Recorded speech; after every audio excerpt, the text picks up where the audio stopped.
Ini kata-katanya kurang lebih seperti ini. Aku tahu politik itu memang banyak akalnya. Tapi tak aku sangka buruk banget ini. Korbannya AHY dan Demokrat. Begitu. Ada lagi komentar, ini Demokrat kena prank dari musang berbulu domba. Terus saya kok ingat, musang berbulu domba. Partai Demokrat mencabut dukungan kepada saudara Anies Baswedan sebagai calon presiden dalam Pilpres 2024. Ini adalah sebuah keberanian yang insya Allah kita semua sama-sama bawa sebagai bekal. Karena itu kita berharap ke depannya insya Allah koalisi ini makin solid, makin kuat. Kita hargai yang memutuskan untuk tidak berada dalam koalisi perubahan. Kita hormati itu. Sambil kita yang mengatakan bahwa kita bergerak di sini bukan soal bagi-bagi. Kita bergerak di sini soal bagaimana Indonesia lebih baik.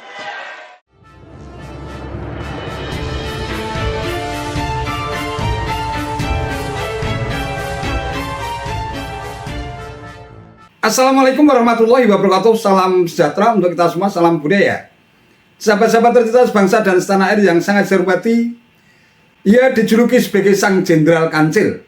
Ya, mungkin julukan yang sangat pas untuk seorang Muhaimin Iskandar alias Caimin yang menjadi Ketua Umum Partai Kebangkitan Bangsa atau PKB, yang tiba-tiba saja menunjukkan nyali besarnya untuk menyingkirkan putra sulung SBY, Agus Harimurti Yudhoyono, sebagai bakal capres Koalisi Perubahan untuk Persatuan atau KPP, yang kabarnya sudah disepakati oleh semua petinggi parpol yang tergabung dalam Koalisi Perubahan untuk Persatuan alias KPP.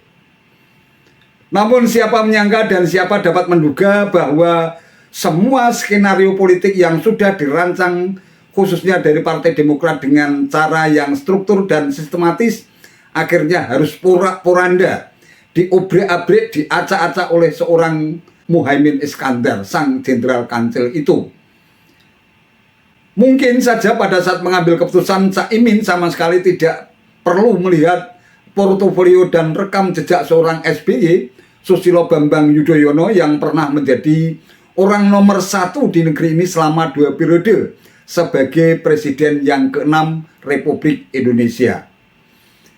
Ia mungkin juga tidak melihat portofolio sekaligus juga rekam jejak seorang SBY yang menjadi politisi yang sangat senior.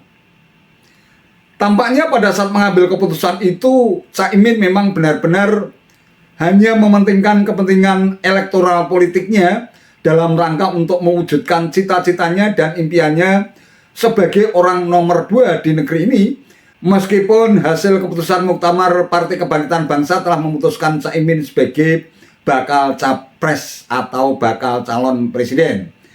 Nah, dalam konteks yang demikian, tentu saja Ketua Majelis Tinggi Partai Demokrat SBY tentu saja murka ketika harga diri, martabat, harkat dan kehormatannya sebagai seorang presiden yang ke-6 sekaligus juga menjadi seorang politisi senior tiba-tiba saja seperti direndahkan, dihinakan sampai di tempat yang paling jorok sekalipun oleh seorang Jenderal Kancil Muhaimin Iskandar. Dalam konteks demikian sangat bisa dipahami kalau Ketua Majelis Tinggi Partai Demokrat SBY pun murka.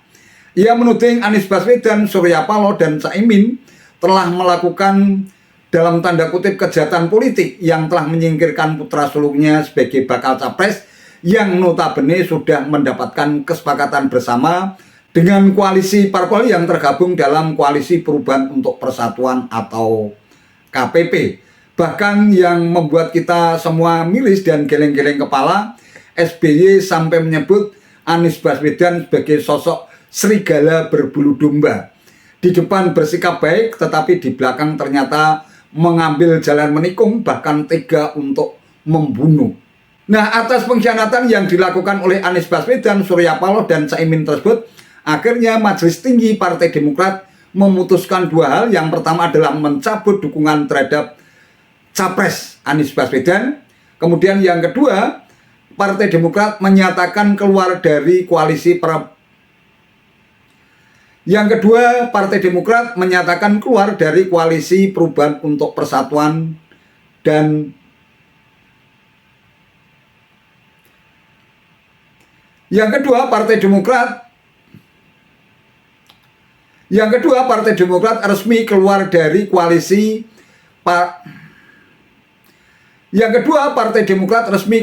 Koalisi Perubahan untuk Persatuan atau KPP. Tidak jujur, tidak amanah, berarti tidak bisa dipercaya dan mengingkari hal-hal yang telah disepakati. Tidak memegang komitmen dan janji-janjinya. Nah, sekarang saja tidak sidik, tidak amanah, tidak memegang komitmennya. Bagaimana nanti kalau menjadi pemimpin dengan kekuasaan yang besar? Rakyat akan diapakan? Ya, sebetulnya kalau jujur ya, saya pun tidak menyangka atas terjadinya kejadian itu 3 hari yang lalu itu. Setelah setahun lamanya kurang lebih, koalisi ini bersama-sama berikhtiar, berjuang untuk bisa menjadi kenyataan dan bisa mengusung capres dan cawapres yang kita harapkan, yang juga diinginkan oleh rakyat. Tiba-tiba terjadilah peristiwa 3 hari yang lalu itu. Kalau saya harus berterus terang, sebetulnya saya tidak naif ya. Saya juga mengerti politik. Saya pernah menjadi capres 2 kali. Saya pernah bersama-sama membangun koalisi dengan mitra. Dan tidak ada yang saya rasakan seperti yang terjadi 3 hari yang lalu itu.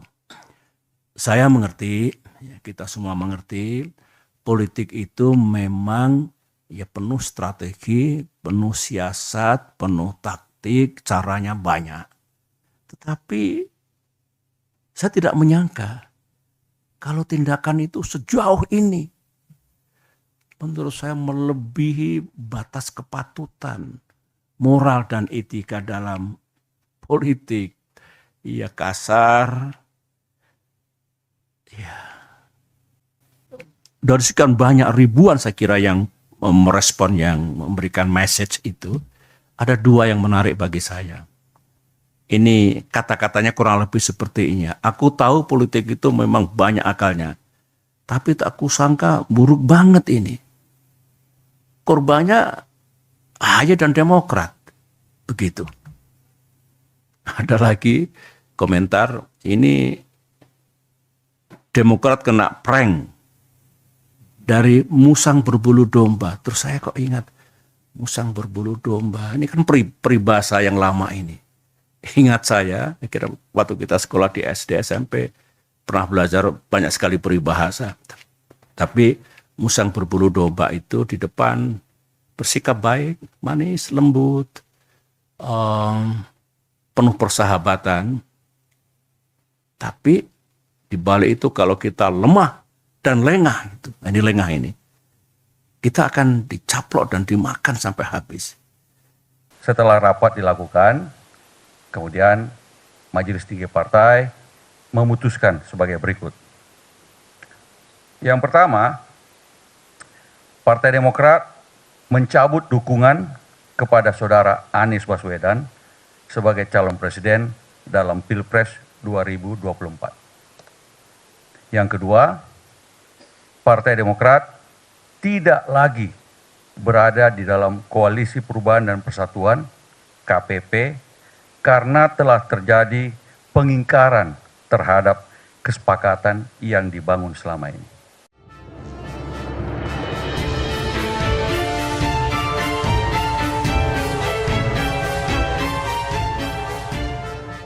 Nah, terkait dengan keputusan Partai Demokrat yang resmi mencabut pencapresan dirinya dan sekaligus juga menyatakan diri keluar dari Koalisi Perubahan untuk Persatuan, Anies Baswedan sontak memberikan reaksi yang cukup menohok.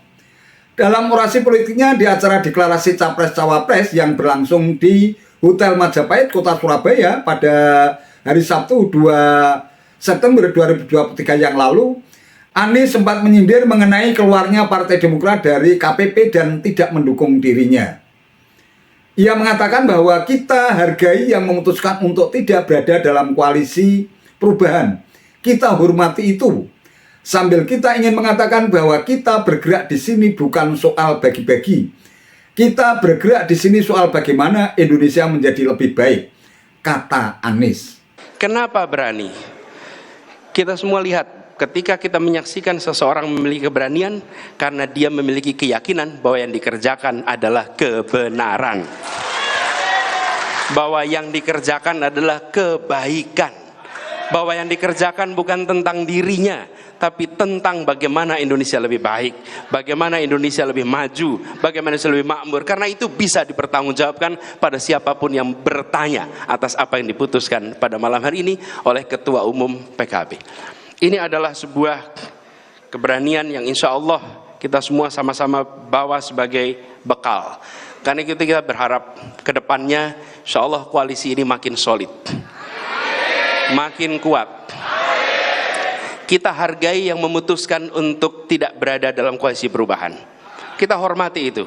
Sambil kita yang mengatakan bahwa kita bergerak di sini bukan soal bagi-bagi. Kita bergerak di sini soal bagaimana Indonesia lebih baik. Kita bergerak di sini dengan niat yang tulus. Dan ini yang selalu disampaikan.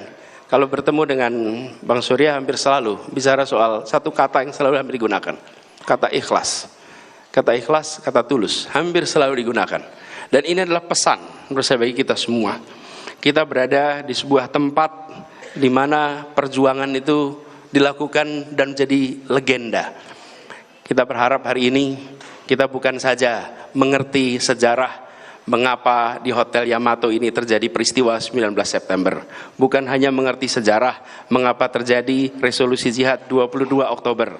Bukan hanya mengerti sejarah tentang peristiwa 10 November. Tapi kita berada di tempat ini untuk membuat sejarah baru bagi Indonesia.